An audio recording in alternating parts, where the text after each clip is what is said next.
Thank you all for coming. This is the second iteration of Miller Zell Speaker Series, where we have retail experts and different experts from different industries that we serve come and speak on topics. And today I am super excited.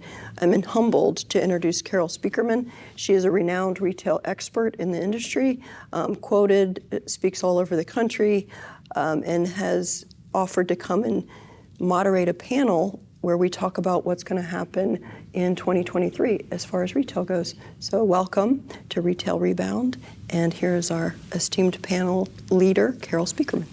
Thank you. It's great to be here. So welcome everyone, and really appreciate you showing up today to talk about what's next in retail. And today specifically, we're going to be talking about the retail rebound on multiple fronts. And I think the timing really couldn't be better as we rush into the holiday shopping season. We're in the thick of it right now. And also because despite all of the doomsday predictions that we've been hearing about retail, it turns out retailers have been pretty resilient, and the ones that have made it this far have rebounded from a lot of difficult situations, a lot of headwinds that are out there. And they're also not standing still. I would say plenty of retailers are not in a defensive position, despite what you might hear. They're launching new formats, they're expanding into new business models, they're refreshing their stores, the remodel activity is really ramping up. And we're going to talk about all of that today. But also, too, retail overall is not doing too badly under the circumstances. In 2021, retail sales were actually up 10%. And I think even the skeptics really didn't even see any kind of an increase coming out of 2021, particularly with COVID, and then this ongoing triple threat that we keep dealing with, which is inflation, supply chain snags, and labor shortages. But on top of that, it also looks like the predictions of the death of brick and mortar have been greatly exaggerated. It turns out that even though plenty of retailers are dashing into digital, shoppers, 76% of shoppers, in fact, still say that they prefer to shop in a store, and particularly for the holiday season. So the word unprecedented keeps coming up for a reason. We really are in unprecedented times. There's plenty of good news, but I think retailers are also openly acknowledging that there really isn't a template and that it's been very difficult to plan their business based on any sort of historical references. So today we're going to talk about this retail rebound, and we've got, of course, Mike, Tina, and Tom from Miller Zell, all bringing three different perspectives on what this retail rebound might look like, what engines will drive it, what might stand in the way of it happening, and also what's around the corner. So when we talk about retail too, retail has become a very big tent. So we're going to be talking about retail to include, of course, traditional retailers, e-commerce players, brands, and the solution and service providers that support them, but also QSRs, financial services companies, universities, and others that also very much have a stake in retail. So we're looking at that big tent and that big umbrella of retail today. So let's get started. I want to talk about sort of all of this buzz and get this out of the way, of talking about the buzz about the metaverse and all of these digital innovations that are especially set to hit brick and mortar. And, the fact that this week, it was interesting, Facebook, we see, or Meta. Now, sorry about that. Meta has been saying, frankly, that they are losing billions of dollars investing in the metaverse. So I always say that the transitions between now and next often drag on a lot longer than people would think. And I think that's some of what's happening here. But also, too, not all shoppers are ready to lurch ahead either into these immersive experiences and all of this advanced technology. So let's talk about that spectrum from high touch to high tech. And Tom, you in particular are just in the trenches every day with retailers as they plan their strategies. What are you seeing? So, my comfort zone is the physical store, right? And that's how I was trained. That's how I grew up. My experience here at Miller Zell is all brick and mortar. We do retail tours, and I love those tours, right? We did a tour recently, and it kind of reinforced that the store is so darn important. Dyson is a great retailer, right? Going direct to consumers.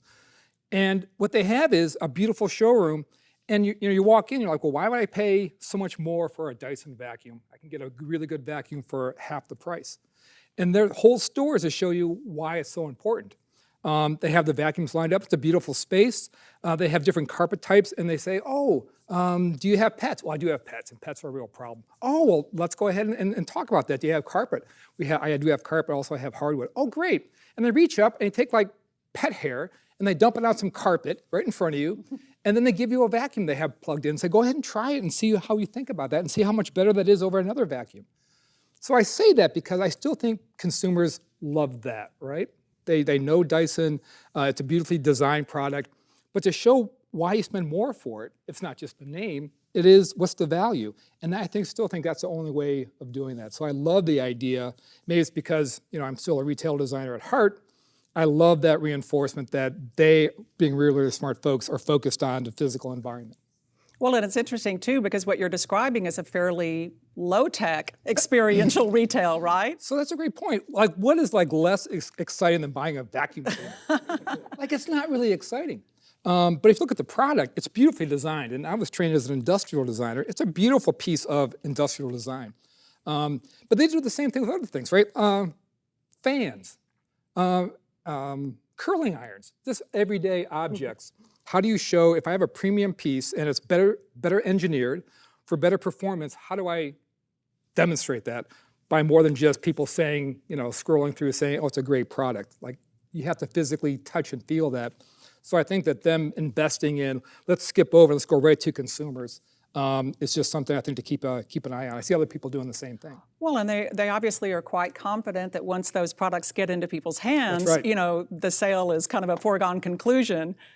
Yeah, and that's probably why they're investing so much, because the real estate they're getting is not like secondary, it's A real estate. Certainly in Europe, it's A real estate, right? So why are they investing in that? And it's a pretty substantial footprint they have. That's what the gamble is. If I can get you inside and show you on your carpet with like dirt or pet hair, whatever your issue is at home, I'm going to have a sale. You're going to see the value in the product, and you're going to be happy to spend that additional premium for the product. Well, Tina, I know that you've always got your eyes on what's next and what's ahead, and particularly in the digital space. When you think about these experiences, and that spectrum from high touch to high tech, he described a really great high touch scenario. What kind of variations are you seeing on the high tech side, on that opposite side of the spectrum? Yeah, do that in the metaverse. I was going to say there is pet hair. There is pet hair in the metaverse, but you get points when you vacuum it up. No, what's interesting about, Tom and I have these conversations all the time, and it's very push-pull because we have to politely. We have to go to our clients with recommendations on how much technology and how much high touch, because there's so much cry for immersion, right? People want to go back into the stores, but then brands are, we need a hologram. It's like, slow your roll. Let's figure out. We need to be in the metaverse, but you make vacuums. So what's interesting is if you think about what Tom was talking about, there's technology all through that. It's just not that like a hologram. The vacuum itself is technology. As he said, it's beautifully designed. But what's happening is while the consumers are vacuuming, they're taking videos of that. And then they have videos in store, so there's content. Yep. Then they're looking at, okay, what are the things that customers are saying in the store? Oh, I don't like that because of this, or I don't like the way this feels. All that is being captured and then sent back. So you're generating via technology some of the things that you need customer feedback. Instead of cards, it's physical feedback because they're recording that. So even when we're looking at high touch scenarios, there's technology behind it, whether it's CRM, whether it's capturing customer data or customer experience. So the technology is always there. But when we're looking at clients, it's almost like what technology is not there. We just implemented a 47-foot gesture-based interactive wall in a collegiate space. And then we have kind of our old favorites of menu boards are now iterating to be much more technologically savvy.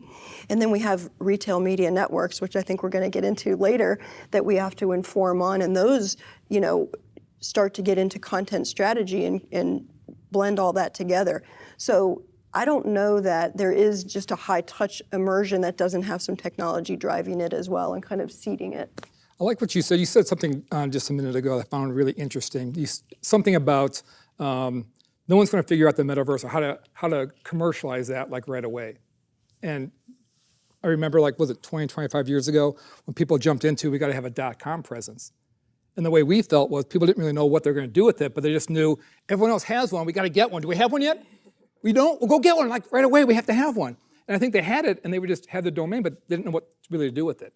They knew they wanted to use it to sell and increase a brand presence and all these things, but how am I going to do that? I think it took, 5, 10 years. So I just made me think that you probably read about that. It's easy. You see some pushback now, right? People smarter than me saying, well, I don't know about the metaverse, and what are you really going to do with it? And don't buy real estate there. And I just think it's going to take a little more time than we're giving it right now to make a decision on that, right? Yeah, there are a lot of curmudgeons out there. No, don't look at me when you say that. We have to think about. Well, we caution our clients to, we have clients come to us. We just had a metaverse event actually prior to this one, a speaking engagement.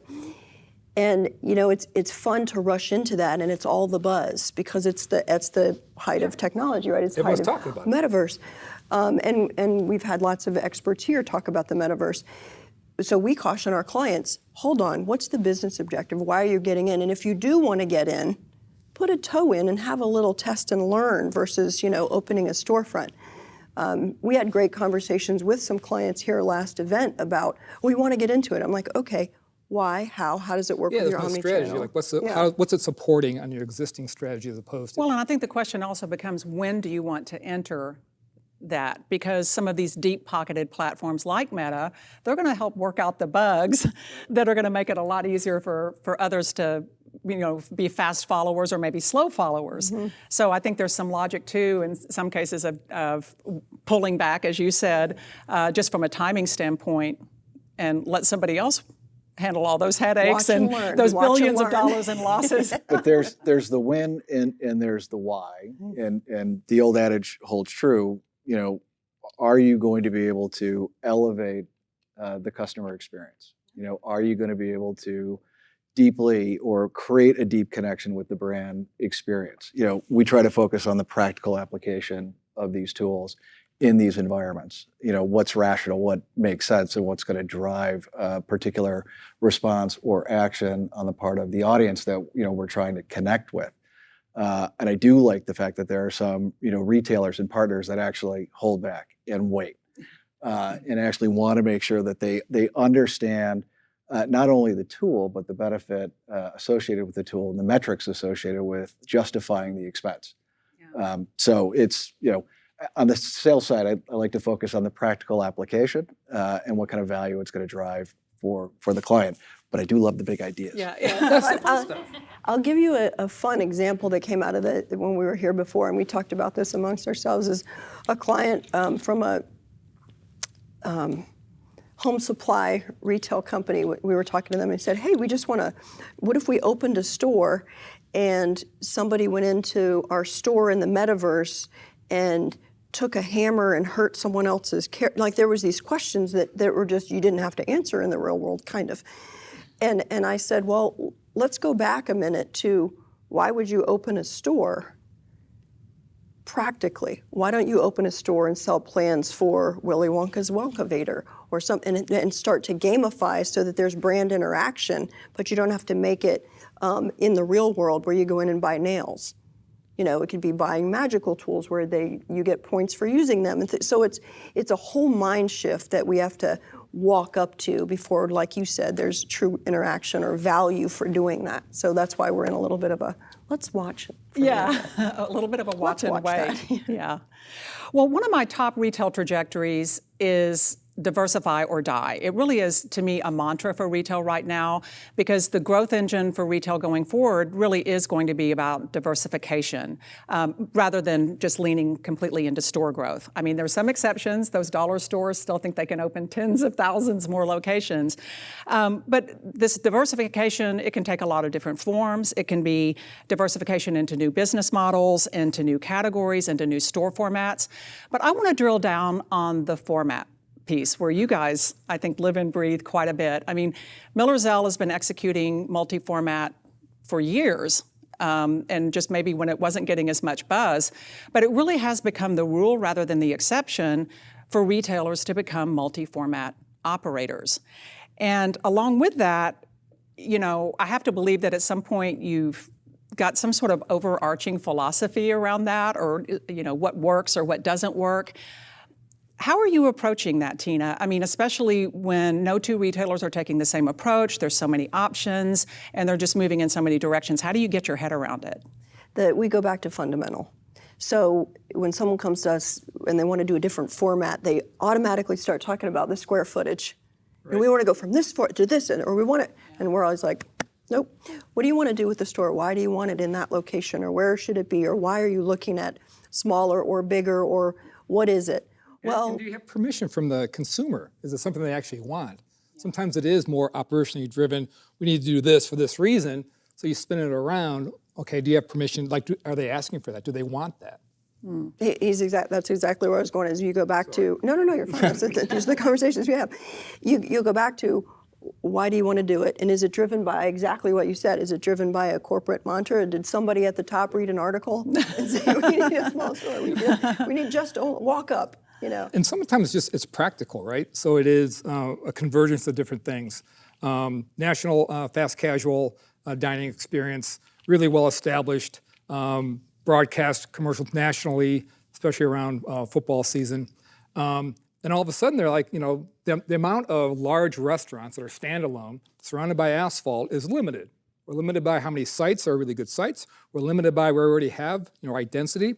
Maybe we need a smaller format. How do we do that? At the same time, we have, a couple of years ago, we have a pandemic, and all of a sudden people don't want to crowd into a very crowded restaurant and watch sports, right? So all of a sudden there's a convergence of, two things. Maybe there are B sites, or we would consider B sites before, and it is strip centers. And it's not 20,000 square feet or 15, maybe it's 3,000 square feet. And we pare down the menu, and it's still a similar experience, core product, and we can extend our brand that way. And we can start, all of a sudden filling in around our large core restaurants. So sometimes it's driven by things like that, right? Well, it sounds like you're, in a way, like more than one factor has to converge to maybe justify it. Yeah. Yeah. Well, it's kind of a Rubik's Cube that we usually get approached with the square footage. We have these conversations about we want to go from this square footage to this square footage, and we say, okay, but wait, there's pillars of the employees are going to have to act differently in a different size space or a different purpose for the space, right? Right, training. So there's the operations, the training, the purpose of the store itself, and then what you said, the permission of the space for that to live within it.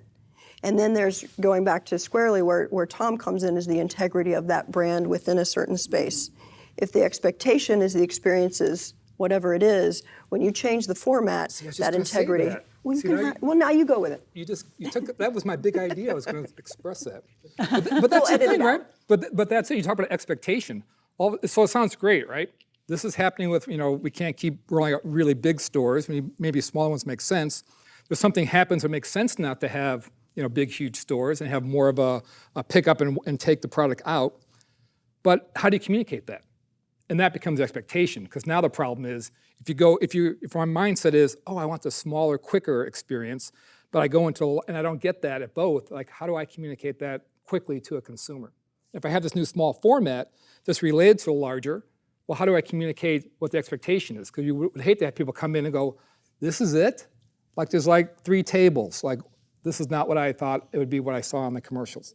So I think there's that expectation, which is really hard to communicate. Yeah, that's a good point. I mean, there are definitely a lot of moving pieces, and it's funny when you talk about small formats in particular. I would think they are particularly challenging in terms of brand expression and new navigation and training and all of the elements that you mentioned. And everybody was talking about small formats to the point where, people were even predicting everything was going to be some version of a small format. Mm-hmm. But look what's happening. Those big old flagships, they're not going anywhere. In fact, as this direct-to-consumer movement takes hold, they're popping up everywhere, because a lot of these digitally native direct-to-consumer brands, they want to control their brand story. They want the latest and greatest in terms of experiential elements. And they don't necessarily want to stamp out a few hundred, cookie-cutter stores. So when it comes to flagships and, thinking of them as being the ultimate expression of a brand, Michael, what are you seeing in terms of what the potential is there, and maybe how that's impacting the way you collaborate with your retail partners? It's an interesting dynamic right now. So you've got retail partners that, independent operator CPGs selling their products through retail outlets who want to pull their brands out, open up their own stores, reinforce their own brand heritage and expression and experience with their customers. You've got other brands that are getting mashed up with other brands that are trying to figure out a way to marry themselves in a space. We've got one client who's pulling their brands out of the malls, trying to figure out how to get them to exist in a standalone world, and maybe aren't sure that they can do it on their own. So they're bringing them together under an umbrella and trying to figure out, how do you connect with multiple people who are loyal in different ways to a multitude of different brands that find themselves under a single roof. And at the end of the day, though, it's that, making sure that that experience meets the need of the client. And it's not just in the store, it's on, the way to the store. It's going through the drive-through in some cases. That's the weirdest part for me, is that standalone location has morphed into something completely different. That flagship is now a distribution center. It's now a return center. Its utilization is completely different than it was before. And being able to manage that transformation and, again, still maintain that connectivity with your audience is really kind of what we do. That's what we focus on. So it's been fun for us. I'm sure it's been a bit hair-raising for a lot of the retailers that we work with, but it's been a great experience. Yeah, and Tom, I love the point that you made about the need to communicate the intentions of the format to consumers so that they're just not, unpleasantly surprised or shocked or thinking that you're stepping out of brand. Are there any other pitfalls or opportunities that you see with multi-format? I mean, just in your experience working with it? I think it's that, right? So if you have, in the case you were mentioning, two brands that you're almost like grew up with, have been around ubiquitous for at least 20 years, and you see them in a mall, and we all know what's going on there. That's a great conversation for a future episode, is malls and what's going to happen with them. So if I'm used to that context and I pull them out and put them now together and I separate them on like a busy traffic throughway, like how do I express that? It's more than just like putting two brands up on a sign. Again, what are my expectations walking in? I think it's just a huge challenge, even with really well-known brands. I think it's easier if there are new brands. You can like tell the story and make the story up as you go. But if it's existing, and to your point, different consumers, driven by different things, and I put it together, well, what is that?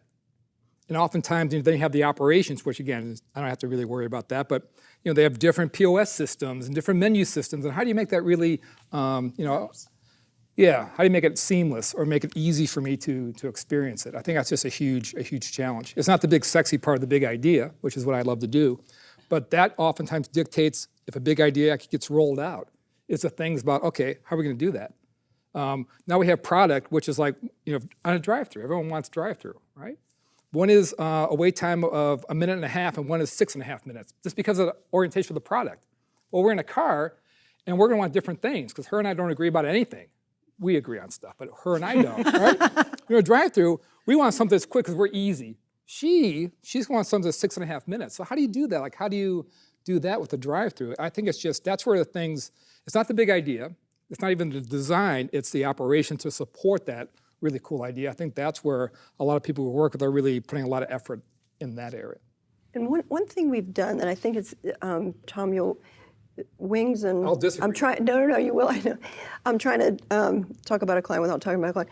Chicken and sports. Chicken and sports. We had to do a format, and it was really interesting to manage the expectations, because the traditional experience with that brand was you walk in and you sit down and you watch sports and you stay for a while and there's a bar and all that. But then we had to put a brand inside of that was you walk in and you get it and you go. Wow. So that was an interesting expectation to manage. Or it could have been seen as a conflict. Right. There was those conversations. Yeah. So there was... And then the challenge is always, if that's just one store, like I have this, again, I'm just, not the curmudgeon. I'm not that. But even though I sound like that. One is easy. Like if you're doing it long enough, like one store is really easy. We can all do that. All of a sudden that idea, right? We have the store and also there's another experience. So you can still experience for 1.5 hours, or you can experience for 2.5 minutes, depending on your need at that moment. That's a really great idea.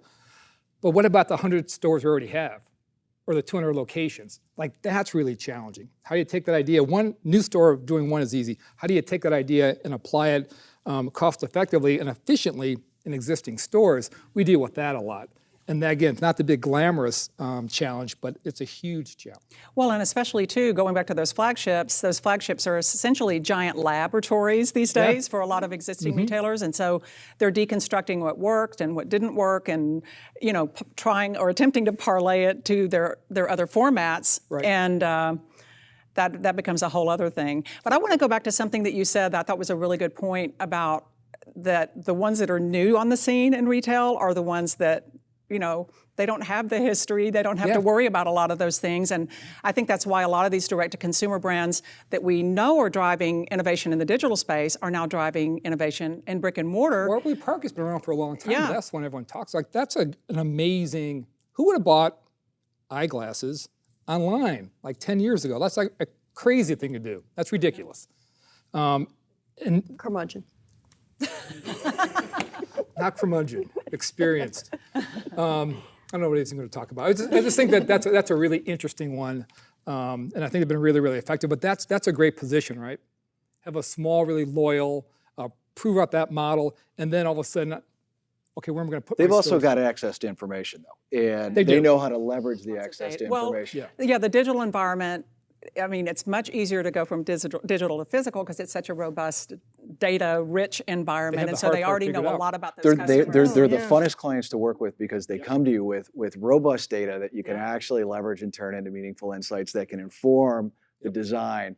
And you go in understanding what your expectations are, and you're able to build and understand what the metrics should be, or at the very least, identify what the KPIs are that you want to capture to validate the design idea that you've brought to the table. Not all retailers have the access to that information. A lot of that analog information sits unused with a lot of our retail partners. These direct-to-consumer online retail outlets, they know how to leverage that information and, again, convert it into insights that really help inform the design. Yeah. Then you have be a lot design more based on successful, a something. lot more quickly. Yeah, it's less guessing. Yeah. And Michael and I talk about this a lot, where we have traditional retailers who start with the sales figures. That doesn't tell you much about your customer. It just tells you about the sale part of it. And then what he's talking about is much more robust, is what they're thinking, what they're buying, why they're, when they're, all of those things. You just get much more data, so it's much less of a guess.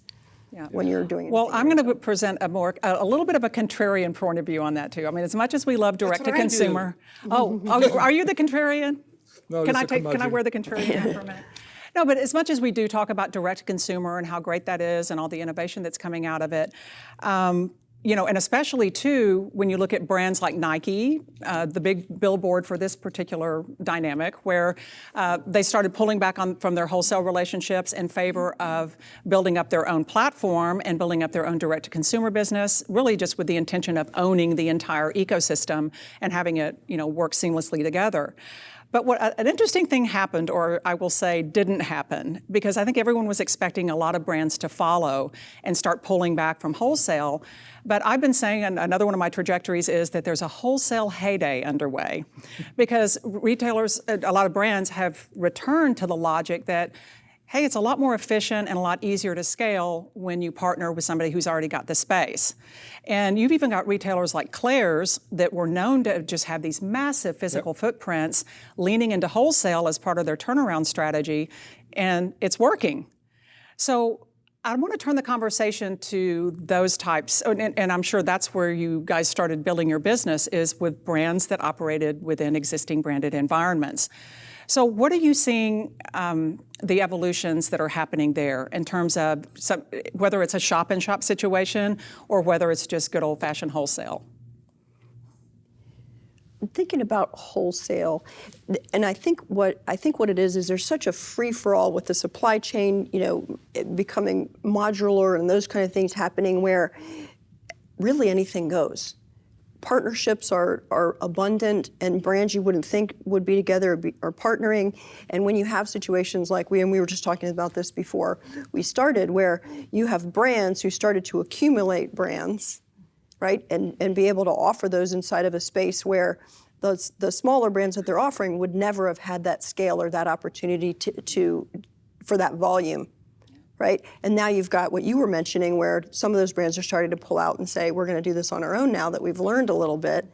So it becomes this kind of almost warehouse of brands that are coming in and out, right? And then to be able to do that, if the bigger stores are allowing in the smaller stores, then that becomes almost a wholesale situation because they got to supply all those locations that they weren't ready for. So you do have some that aren't ready for that volume and they don't make it. And then you have others that are just on the cusp and then do make it within those stores and then can pull out on their own. So it's really a free-for-all right now while everyone's starting to figure out, is wholesale more successful for me like a Claire's, or is it better for me to pull out and have smaller stores and build the brand or the volume that way?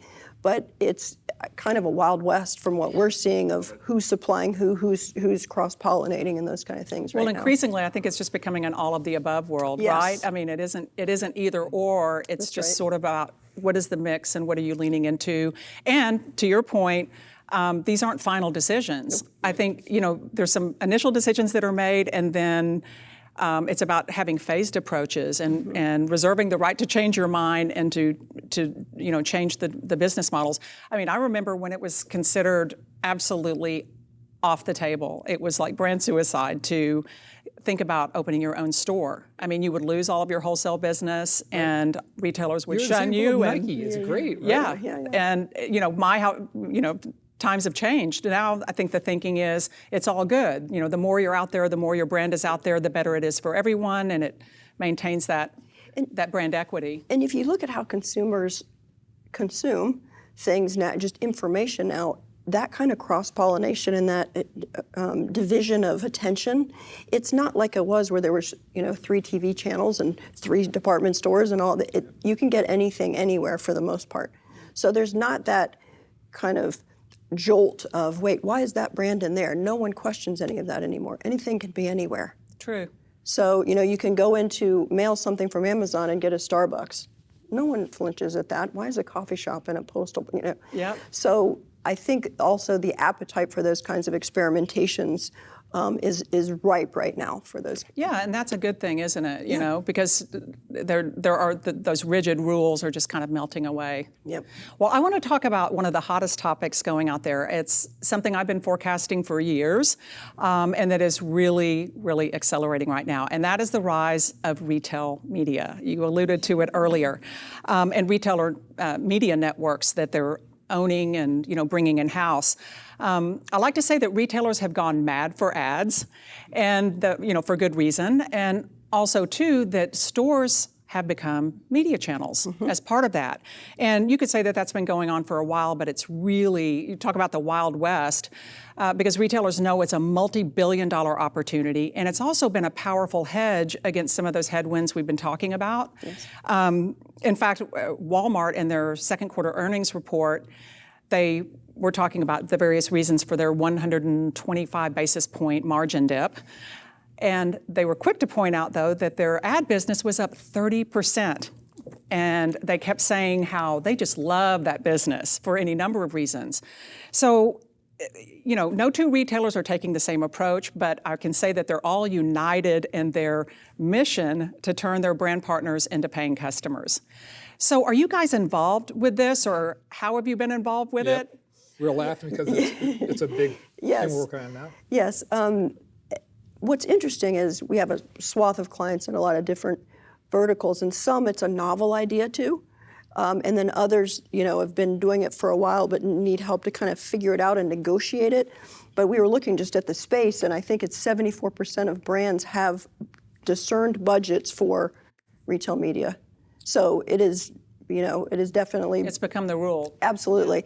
So we have some clients, we've just refreshed their stores and updated their digital capabilities. And then the next thing is, well, what are we going to put on the screens? We got you, but we're going to plus that. It's not just what you're going to put on the screens, it's who.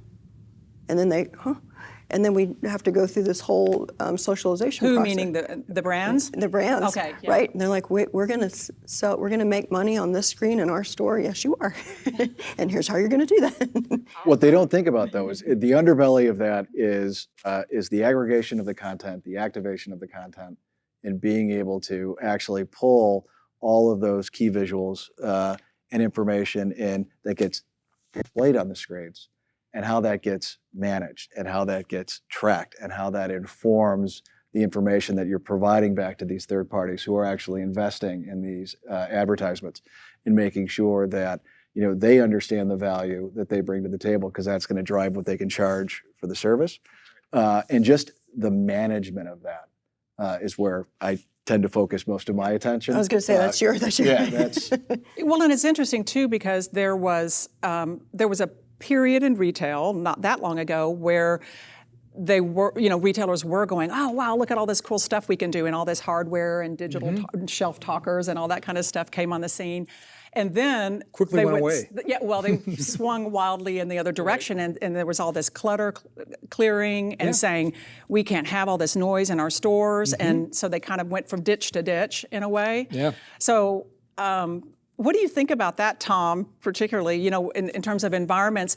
Because, are we on the precipice of everything getting cluttered and noisy and crazy again before it calms down? Or do you think that everyone has the information that they need to make it more of a seamless and immersive experience? What are you going to say to that? Well, not to mention, and I'm going to throw in your point as well, because the stakes are higher, because these they're not just, doing cool things in the store. They're going to be held accountable, because these are going to be major spends for brands.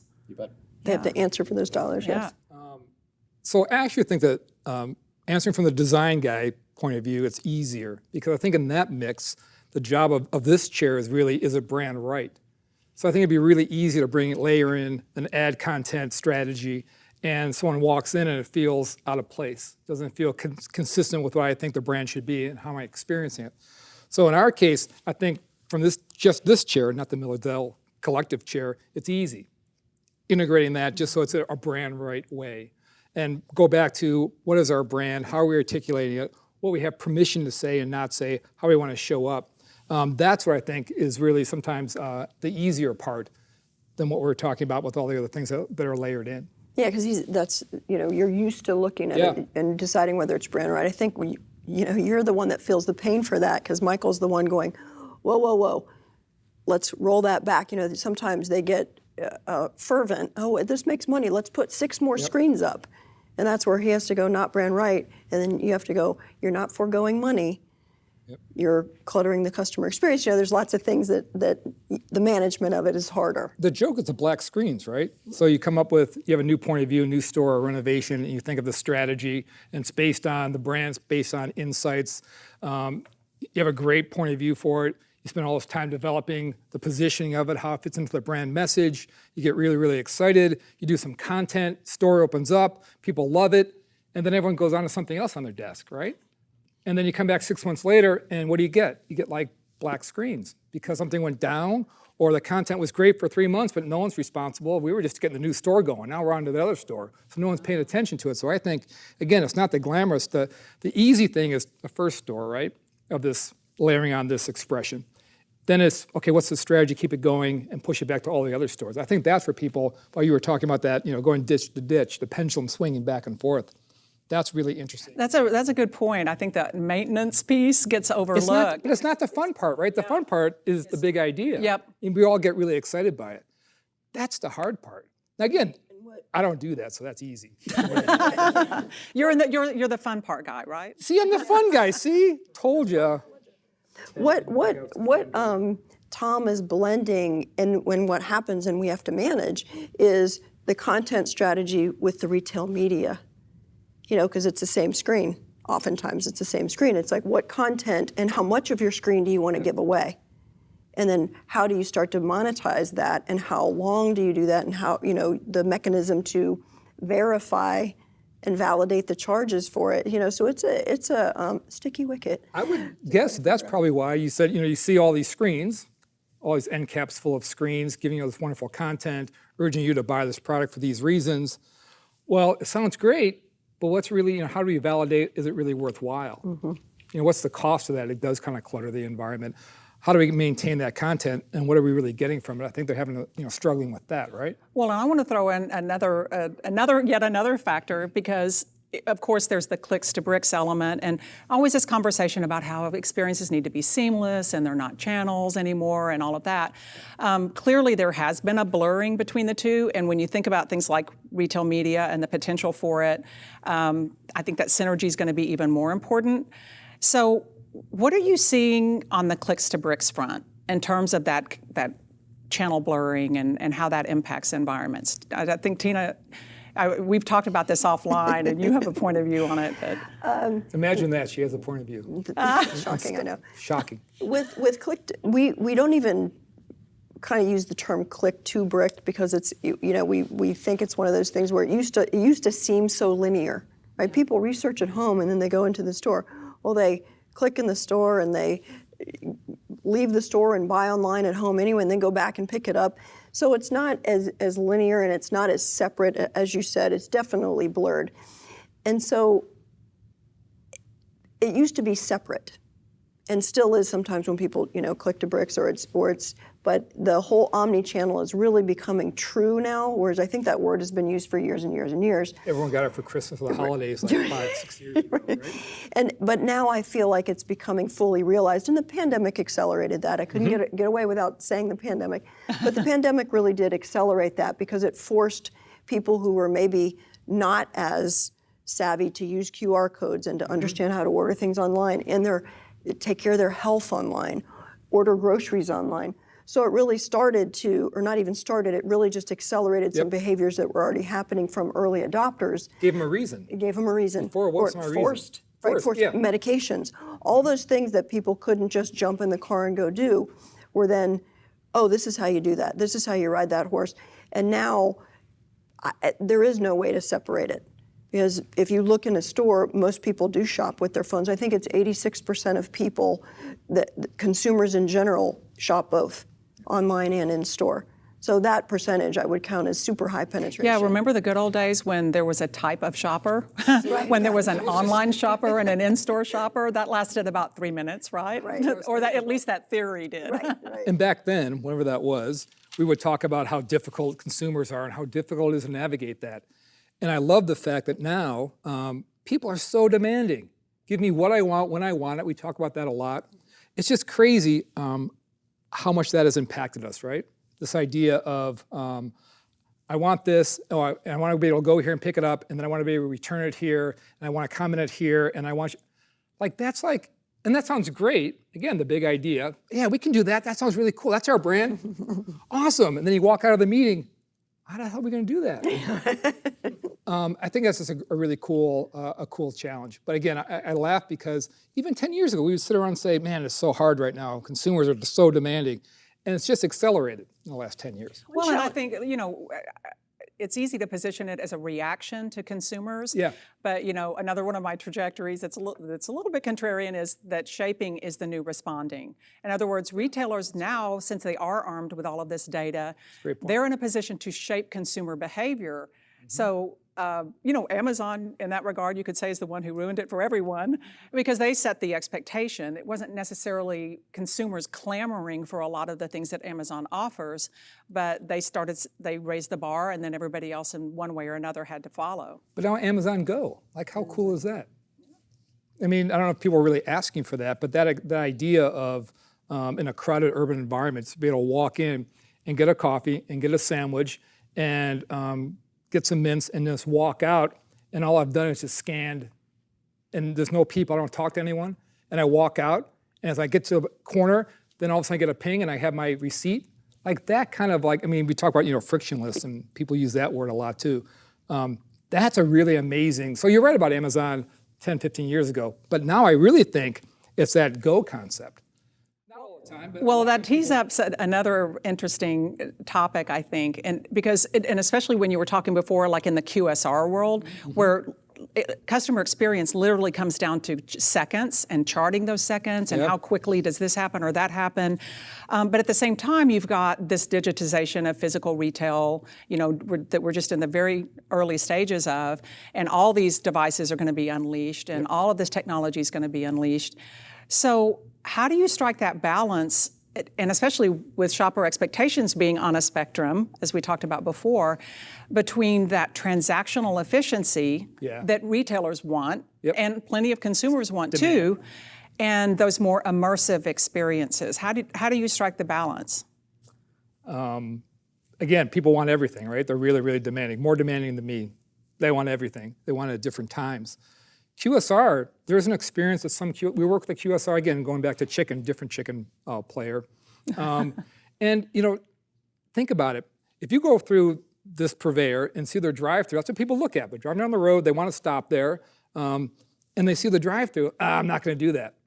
So that impacts like how fast, just trimming seconds. Little to do with the physical design, more about the operations. But at the same time, again, maybe 70% is going through the drive-through, but there's still 25, 30%, depending on the day, who do want that experience. I just think it's, again, another challenge, not on the design as much, but on the operations, be able to take care of both. And then sometimes, you said earlier, remember when there was two shopping types, there's shopper A and shopper B, we've got to take care of that. Well, now shopper A, B, C, D are the same person, just depending on the time of day or their moods. Yeah. Oh, sorry, I was pointing at you. That's fine. Well, and that's why, I use that term a lot to say it isn't all of the above world, because, retailers cannot be in the business of curtailing choice. It's not fun, having to offer all those choices, especially when some are much more profitable than others and others are profitability drains. But if you don't offer those options, they'll go to somebody who'll meet them where they are. And if you have one, it's easy, but if you have a chain of QSR, and it's built for drive-through and people who walk in, great, we've done that. Now all of a sudden we have 500 of those, and all of a sudden, I want to order, I'm driving down the road on my phone, I want to be able to walk in and pick it up. That sounds easy enough, but think about a crowded experience, and how do you actually do that? Even just the design of that. How do you navigate when I walk in, there's a big long line, I have to cross through the parking lot with the QSR cars lined up to the drive-through, I walk in, there's a big long line. Well, I just order on my phone. I don't want it. I just want to be able to pick up the counter. How do I communicate that? Or have someone run it to my car. Or even another example. And that's where, it used to be that it was, hey, we need these stores refreshed. Here's the 5 or 6 footprints, and there's 1,100 stores or whatever. And now it's like the matrix of it is crazy, because it's this one needs walk up to go and drive through. This one needs 6 drive-throughs, and this one needs, depending on what the demand has been, and also has to be modular. That word. Say that 10 times fast. Modular, so that if it adjusts, if the market adjusts or the behavior changes, you can account for that. So the job on the design and the strategy and managing it just got 10 times more difficult. So the access to meaningful information that's the elevation of the new customer experience. So for me, and the idea behind that is the information you talk about needs to be available on a mobile app, needs to be available online, needs to be available at point of sale. All of that generally for many retailers, certainly for our QSR clients, that's customized on a regional basis, certainly on a local basis, and the desire is to customize it on a personal basis. So wherever that point of interaction is, it becomes meaningful and connected. And then hopefully all of that gets reinforced in the branded environment. And whether that's, a standalone store or whether it's a flagship, it's making sure that message is consistent, that environment and that feel is consistent, the heritage that it expresses is consistent. And again, for us, that's my focus, the practical application of what these two great minds do. Well, what I'm noticing is I don't see any beads of sweat. I mean, I think you guys are actually excited about all of this, and that's really good to see that you obviously love doing this work and love the complexity and embrace it. And, you've been doing it for many, many years. So that's good to see too, because there's plenty of folks out there that, are a little bit rattled. And it sounds like, with your collective approach, you can tackle all of that and look at it as an opportunity. So before we've talked about the new role of the store, and we've talked about all of the different possibilities there. And a lot of those, as you'd mentioned, were driven by the pandemic, and then they were accelerated by some of these other dynamics we've talked about. What do you see as the constants going forward and going into 2023, near term? And what do you think will never be the same? Wow. Wow. So you're going to take that one, right? Tina's got that. I think the thing that will not come back is anything linear. And I get music background with my Wow, that was magical. The angels are singing. Right. Yeah. I'm going to have to walk around her all the time now playing music when she walks into a room. I think, thank you. I think nothing will be linear anymore. It won't be A to B to C. I think it's going to be plate of spaghetti, pile of coat hangers, or some people say a circle. I don't even think it's a circle because even that's linear, just bent. I think it is going to be anything, anywhere, and that versatility and the not having to beat a sweat and going, okay. Because what's nice about what's going on right now is consumers also don't have those rigid expectations that they used to. They are okay with brands trying things as long as the permission. Isn't that great? Yes, yes, for us it is. Because we have a lot of clients who have that bead of sweat when they come to us and they're looking at us. We don't know what to do. We don't have this plan. We don't have this data. That's a lot of it. We don't have this data. We only have this bank of data. Okay, right. Let's leverage that for now to set baselines, and then we'll build on that. So it's I think having done this for close to 60 years, we've seen a lot of these undulations, never to this complexity. But the fact that we've weathered some of them along the way gives us that, To Tom's earlier point, how do you test the proof of concept? Right. How do you roll that prototype out to 3 locations, 30 locations, and then ultimately scale it to 1,000 locations, and ensure the integrity and the accuracy and execution? That's not easy, and it's something that we've done for 60 years. So Look at all the brands that are kind of like by the wayside, who haven't grown the last couple of years, right? It's relevancy, probably. We were talking earlier about department stores in general, and it's easy to say, people don't respond to department stores anymore. And then I talk about, this is personal opinion, walk into a Target, it almost looks like a Sears or JCPenney's from years ago, right? More like a department store. And I think that's relevant to how consumers really want things. They trust them to have really good house brands. They trust them to bring in the right brands for me. And they realize that it's still the value proposition of, I'm going to give you fashion, I'm going to give you really cool things for your home, for yourself, but we're going to do it at a value point, at a price point, and that's what Target has permission for. So you walk in now, it's vastly different than 10 years ago, and I think they're doing that just by being relevant. And the brands that aren't around or aren't in this conversation because they just, for whatever reason, haven't been able to be relevant, right? Yeah, we were talking about the difference between a retailer that has brands and a retailer that is a brand. And Target has been very fortunate to be a brand and remain a brand through all kinds of challenges and disruptions. So there's Just a lot really to be said for impressive. that. Yep. Yeah. Well, one stakeholder group can often get left out of the conversation with all of these stakeholders, all the complexity that we talk about, and that's store employees. Yep. And it's a big conversation now, I think, especially when you talk about labor shortages, because at the end of the day, retail is still a very people-powered business. It's just different, and these people are doing different things than they have in the past.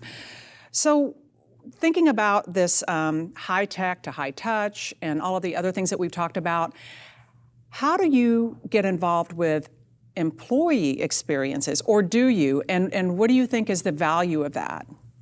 Let me start before you jump in, because I know you want to jump in. Really privileged to work with electronics company, National, really, really cool stuff. And we did a new point of view that was relevant to here's where you were, here's where you need to go, you have permission from consumers to be this, but right now they see you as being very dated, you need to kind of reposition yourself against these threats, right? And we design a new experience. Like, that's the easy thing. The hard part is what you're just talking about, right? The associates. So that's where I'm going to tee you up for the associates. Yeah.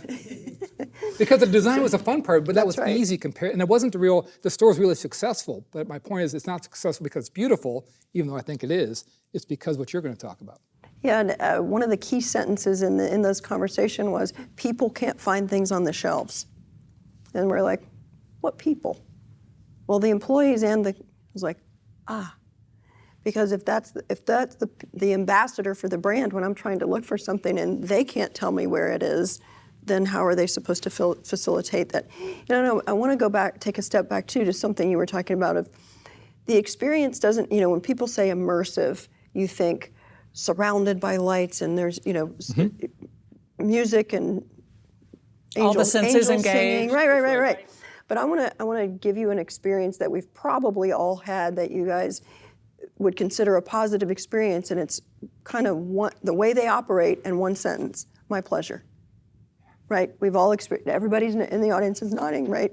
We've all had that experience where they repeat back the order, they take the order, they take the payment right there, you get there and they're handed it and there's straws and napkins and everything in there and they say one sentence to you. That is an immersive experience, right? Great point. So I want to make sure that when we're talking about, the orchestration of employee involvement, it doesn't necessarily mean that they have to be, white glove treatment. They just have to know the experience that we're trying to create with the brand. So for this computer company, is that what we're calling it? Electronics company. We devised a consumer app because there aren't enough employees to take everybody around singularly so that the consumers could walk in and find things on the shelves. We also created one for the employees. Oh, cool. So that if they get asked, they could go, oh, here. With another QSR client, chicken, there was a brand refresh. And we came to the table with the brand refresh, as it should be, and we also had a page in there for uniforms. Like, oh, we didn't ask for it. Oh, but these are the people that are going to be behind the counter. And in the environment that we just refreshed, of course they should look and feel like the environment. And there was a little script on how, we should blend in the locality of what they were localization of what they were talking about. So it's those kinds of things to think about with social shopping and social concierge. Those are the employees. So they have to have tools, talk tracks, and built-in spaces within there to be able to facilitate those experiences. So we never leave out the employee. Help me do my job, which is Right. what the app did, Yep. and show me that you actually care, you spend all this money in the store. Oh, now I have this really cool uniform I'm going to wear that's an expression of this new store. Like, you'd be surprised by, how much happier people are just by, we actually care about you. You're part of this project also. Yeah. Well, and if you're doing a brand refresh, they have to feel that something is refreshed in their world as well. Yeah, one fun example, made everybody super happy, is chicken. With We do a lot of chicken. With that brand refresh, there was a lot in the refresh of the logo and the store and the way it looked. And it would have been easy to just put the look out there and gone, isn't it pretty? But what we did was we created a game that the employees would look through the store and find the new logo, and then when they did, it would give a little point about why the brand was like it was. So they learned the lore behind it. So if they were asked, and then it was fun, and the person who, randomly they gave prizes for who used it. So it really involved the employees, and they generated excitement around it instead of just, do you want beans with your chicken? Well, that's so important. I mean, again, the labor shortage thing, not going away, and you have to think about how your environments engage employees and just become a place where they want to work and want to keep working, because of course retention is such a big deal. Well, as we wrap up, I've been really bullish on the retail rebound for a while, and I have to say I'm a little bit more so after this conversation. If for no other reason than retailers, they don't have to go it alone. Another one of my trajectories I talk about is buy, build, or bridge. One of the biggest decisions that retailers have to make these days is whether to make acquisitions, whether to build solutions internally, or whether to bridge to innovation through partnerships.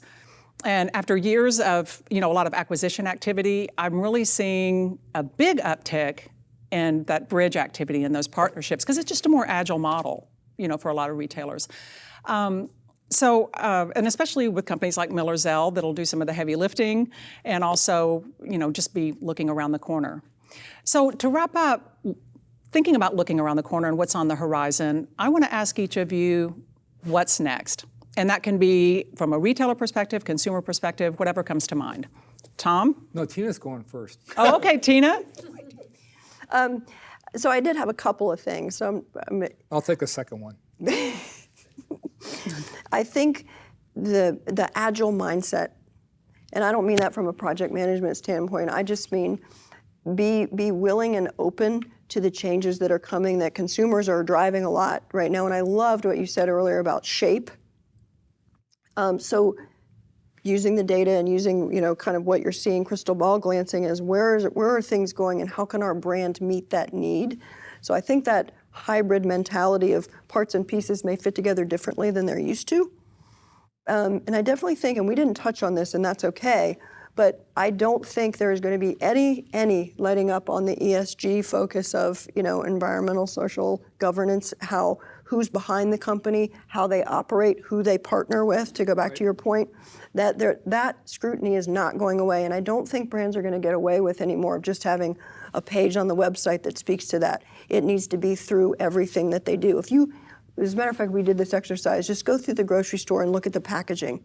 It used to say crackers, chive, and herbs, and whatever it was, and the brand. Now it's sustainably sourced. We sing to the herbs at night, and we, and the people that gather the herbs are taken care of. Just do that exercise, and you'll see where trends are going. I don't think that's going anywhere, and good. Yeah. Good that it's not. So those are the things: is definitely being agile to what's going on and letting your brand stay relevant and adapt to that, and making sure that your business practices and whoever you're acquiring or partnering with are up to the standards of your brand, because it will be scrutinized. Well, and you bring up a good point, especially on the sustainability front, and I think it's been echoed through a lot of the comments that you've made today and points that you've made, is that it's also about, it sounds cliche to say not standing still, but really, truly looking at the fact that all of these elements are constantly being updated and constantly evolving, and so you can't be in the business of nailing it. You have to be, more in the business of flow and flexing into new situations, and also being really realistic when those standards have been raised, like in sustainability and the incredible transparency now that's expected and all of that. Sadly, I am not as smart as she is, so I have no idea what's going to happen next year. But you said something earlier about still being kind of bullish on the physical store, and obviously self-serving because I'm sitting in this chair. But I do think people are really social. I think that's a consistent thing. Your idea that people have higher expectations, we all see that, and we were joking about it earlier.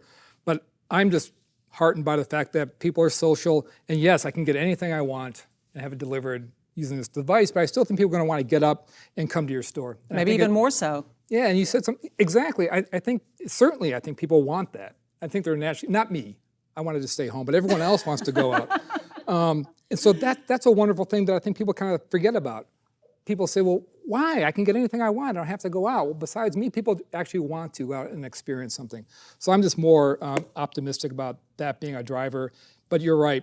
It's relevancy, and it's, how do I keep evolving? And it's not just one big store and I roll it out for 5 years and I go through the process again. It's what you were talking about. Fresh coat of paint. Yeah, it's rapid ideation. I think those are the people, and then learning and not waiting 3 years saying, hey, we just learned something, let's roll this out to the next 5 stores we're working. It's because it's proving out to be really effective.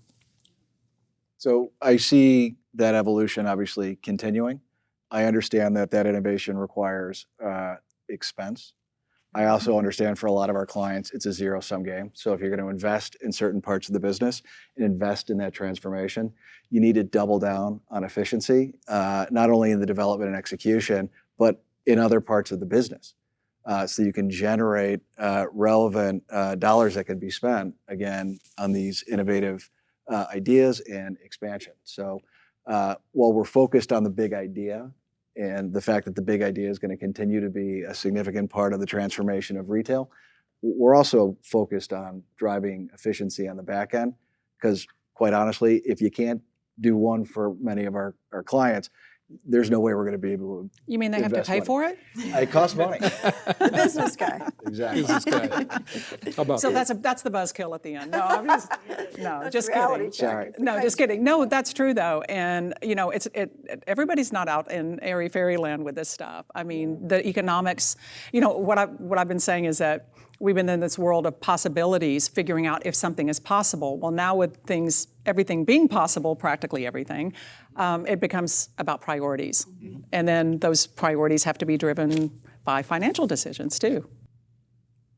All right. Well, great conversation. Thank you, everyone, for coming. It's been a really great discussion, and it's got me thinking about what we're going to be talking about next. Thank you.